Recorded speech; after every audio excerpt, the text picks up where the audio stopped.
जय माता दी। आप सभी को माँ भगवती महामाया की कृपा सदैव बनी रहे। माता रानी आपको हमेशा खुश रखे, स्वस्थ रखे, मस्त रखे। माँ भगवती जगदम्बा से मेरी यही प्रार्थना है। आज मैं आप सभी लोगों के लिए एक बहुत ही महत्वपूर्ण विषय पर वीडियो लेके आई हूँ।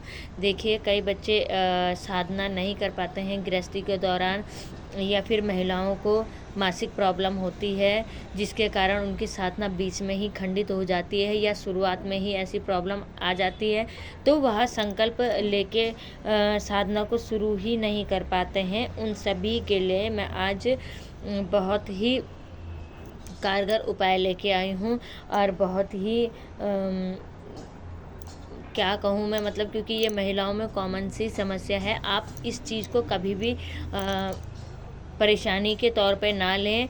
यह कोई बुरी बात नहीं है, यह भगवती का ही एक हिस्सा है, ठीक है। तो इस चीज़ को अशुद्धता में बिल्कुल भी ना लें। हाँ, माता को आप नहीं छू सकते हो, माँ को आप भोग नहीं लगा सकते हो, इस चीज़ को मैं मानती हूँ, मगर आप उस स्थिति में मानसिक जाप कर सकती हैं और मानसिक भोग माँ को लगा सकती हैं, मानसिक जाप कर सकती है। इस गद्दी से मैं आपको वचन देती हूँ कि आपका वह मानसिक जाप बिल्कुल भी खाली नहीं जाएगा, बल्कि मैं तो यह कहूँगी कि माला जाप से अत्यधिक ज़्यादा पावरफुल होता है मानसिक जाप। अगर आप मंत्र का मानसिक जाप, मानसिक संकल्प लेके भी करते हैं तो भगवती इतनी ममतामयी है कि माता रानी आपके सारे संकटों का निवारण करेगी, और जो फल आपको माला जाप से मिलना था, जो सिद्धि आपको माला जाप से मिलनी थी, वह आपको मानसिक जाप से भी मिलेगी। आपका मन सच्चा होना चाहिए, भाव सच्चा होना चाहिए। रोज़ नहा धो के मंदिर से कुछ दूरी पे बैठ के और माँ से मन ही मन संकल्प लेके, मन ही मन माँ को अपना भोग चढ़ा के, मानसिक भोग चढ़ा के, ठीक है, आप मानसिक जाप शुरू कीजिए। और आपको इस दौरान बस इतना ध्यान रखना कि हवन नहीं करना है, ठीक है। आपको इस दौरान हवन नहीं करना है। जब आप शुद्ध हो जाएं तब आपको नहा धो के हवन करना है, और माँ को जो भी भोग आप लगाना चाहती हैं वह लगा सकती हैं, ठीक है। अब मैं आप सभी लोगों से ये कहना चाहूँगी कि माँ की कृपा प्राप्त करने के लिए क्या ज़रूरी है, माँ की कृपा कैसे प्राप्त करें, माँ काली अगर रुष्ट हो गई है तो उसको कैसे मनाएं, ठीक है। देखिए, अगर माँ काली या कोई भी देवी देवता, आपके इष्ट जो भी आपसे रुष्ट हो गए हैं, तो उनका आपको स्थान का चयन करना है जो उनका सिद्ध पीठ हो।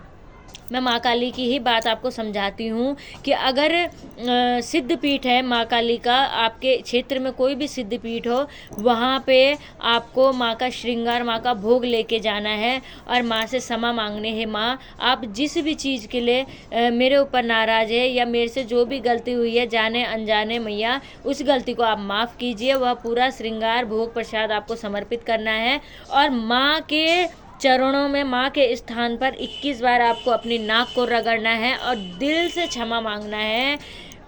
मैं आपको ये कहना चाहूँगी कि माँ ममतामयी है, माँ आपको ज़रूर क्षमा करेगी। अब कई लोग बोलेंगे कि माँ कभी क्रोधित नहीं होती। जी, माँ क्रोधित होती है। हमसे कई गलतियाँ ऐसे हो जाती है जिससे माँ क्रोधित हो जाती है। भगत अगर किसी की निंदा और चुगली करता है तो माँ बहुत ज़्यादा क्रोधित उस भगत पर हो जाती है। अगर भगत गद्दी पे बैठता है और उसे अपनी गद्दी का घमंड हो जाता है और वह अपने आप को माँ से भी सर्वोपरि मानने लग जाता है, तो उस पर भी माँ क्रोधित होती है। और अगर भगत की गद्दी पर बैठकर किसी और भगत की बुराई करता है तो माँ क्रोधित हो जाती है। और अगर भगत गलती से भी अपने गुरु का अपमान करता है तो माँ क्रोधित हो जाती है। तो ये नहीं कहना कि माँ क्रोधित नहीं होता। क्यों, हमारी जन्म देने वाली माँ भी तो कई बार हमसे नाराज़ होती है, फिर हम उसको मनाते हैं। इसी प्रकार हमारी माँ भी नाराज़ होती है और हमें उनको मनाना है, ठीक है। आज मैंने 2 चीज़ों के विषय में बात करी है, और दोनों चीज़ों को आप हाँ, फिर एक चीज़ और रह गई थी, एक टॉपिक और है इसमें कि कृपा कैसे प्राप्त करें, ठीक है। देखिए, किसी भी देवी देवता की, कोई भी आपका इष्ट को कृपा प्राप्त करने के लिए सर्वोपरि है हवन।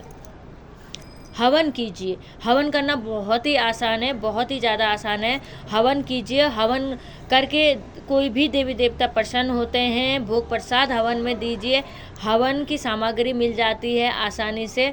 उस सामग्री से माँ के किसी भी मंत्र को, बीज मंत्र को लेके या अपने इष्ट का बीज मंत्र को लेकर के 108 बार हवन कीजिए। छोटा हवन इसे कहते हैं। और इस मंत्र से, इस हवन से माँ प्रसन्न होती है, माँ की शक्तियाँ बढ़ती है। आपका जो भी इष्ट है प्रसन्न होते हैं, उनकी शक्तियाँ बढ़ती है। इसलिए भगवान की कृपा प्राप्त करने के लिए, अपने इष्ट की कृपा प्राप्त करने के लिए, माँ की कृपा प्राप्त करने के लिए आप लोग हवन करेंगे।